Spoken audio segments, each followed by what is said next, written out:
Hello everyone, it's History Behind the Warrior, and welcome to a bit of a different video today from what you'd normally expect from me, at least in terms of lore and analysis. But over the course of the last few days, with the reveal of the Mortal Kombat Legacy Collection, it really did start to make me think and wonder, is this a sign of a return to form for the series? As whilst Mortal Kombat has never kind of fallen out the cultural zeitgeist, I mean the sales figures for those games speak for themselves. It's just the quality of those games over the last two installments have been a bit I do actually firmly think this is a really good sign of positive change for the series. And I think we've been seeing a lot of that recently. I mean, minus MK1's lifespan coming to an end. But even then, that can be framed in a positive light, considering how divided it made the fanbase. And I really do feel like the first sign of this was actually its crossover with Fortnite, showing that they're more than willing to step out their comfort zone and do more of the series than what they had done with prior titles. It feels nice to know that crossovers like that are more possible now, because prior to this, it didn't feel like such a thing would happen, because it felt like you had to go to Mortal Kombat instead of it coming to you. But I do feel like the Fortnite crossover was the first step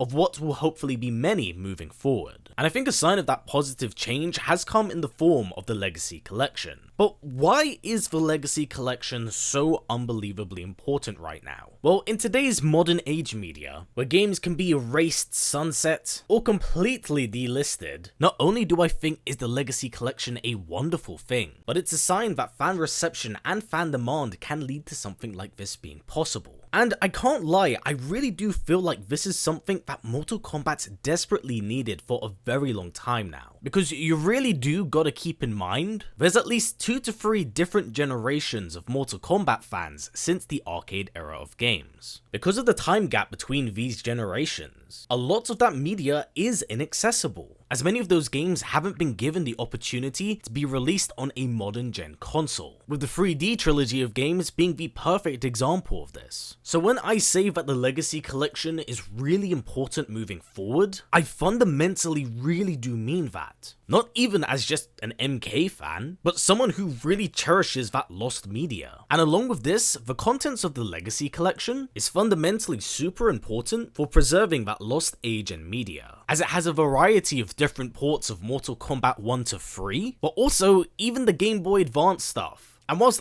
those games are unfathomably shit, it's still important for those things to exist. Now, it's not all sunshine and rainbows, as they haven't been entirely too transparent, as they are yet to confirm any spin-off games like Mortal Kombat Mythologies, Special Forces, or Shaolin Monks, or even the 3D trilogy for that matter. I still think it's a step in the right direction. The real question is though, and this is arguably the most important game on that list right now, is Mortal Kombat 9. And the reason why I do say it's important isn't just because of the age between the games, but the fact that Mortal Kombat 9 is the most recent perpetrator of what I would deem to say is lost media, whilst backwards compatible on Xbox, and can be streamed on PlayStation at an unfathomably 480p resolution. It is delisted on Steam, and only accessible for purchase at high prices on key websites. So I fundamentally believe that the restoration of Mortal Kombat 9 is super important for the Legacy Collection. Even whilst they may not be able to have Freddy Krueger nor Kratos be playable, a 1080p up-resed version of Mortal Kombat 9 would be fantastic for console players. Hell, Deception Conquest at 1080p sounds like a fever dream unless you already have an emulator. So again, stuff like this is just fundamentally super important.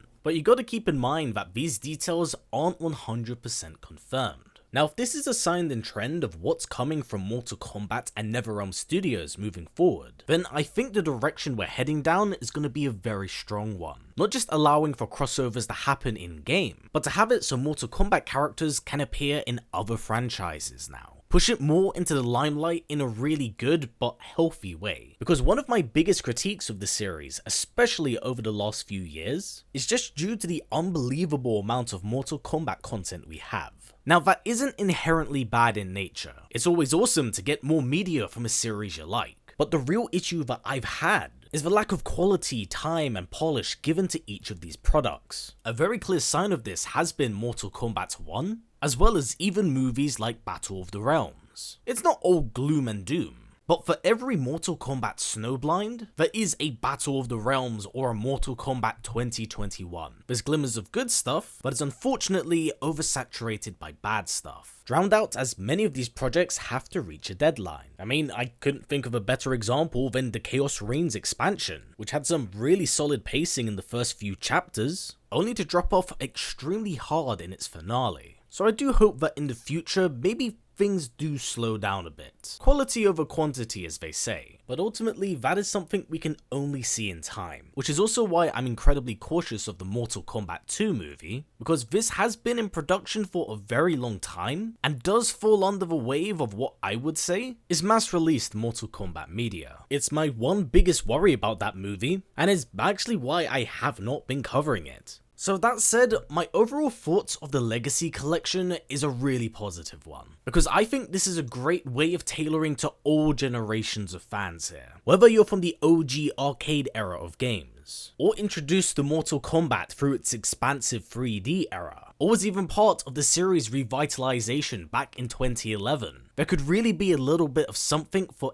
everyone here. Even if you're a casual or a hardcore fan, someone who wants to relive the glory days of old, or touch a game that they've only ever heard of, never played. And the multiple ports of the game are a great way to see how they've evolved and changed from installment to installment. Also giving us access to some console exclusive characters, like the Chameleons for example. In my opinion, I do think that the Legacy Collection is an absolute step in the right direction here. They just have to 100% fulfill what the word legacy means. Because right now, they still haven't shown everything, but I really do think they need to. Even if this collection is just mainline installments, it's still a win for me. I just hope that they can continue doing this positive trend moving forward, especially for the next big Mortal Kombat installment. So with that said and everything covered here, what are your thoughts and general consensus on the Legacy Collection? Are you happy with it? Which installment are you the most excited to see return? And which one do you want to play the most? Because I cannot lie, being able to replay the conquest modes of both Deception and Armageddon is going to be an absolute treat. And I'm also really looking forward to some of those old 3D minigames, like puzzle and chess combat. That's going to be great. And as you know, I'm not a 3D era guy, but I do think that those fans are long overdue for some love and a revival. So with that said and everything covered here, that's been it for me everyone. So as always, take care and I'll catch you in the next one.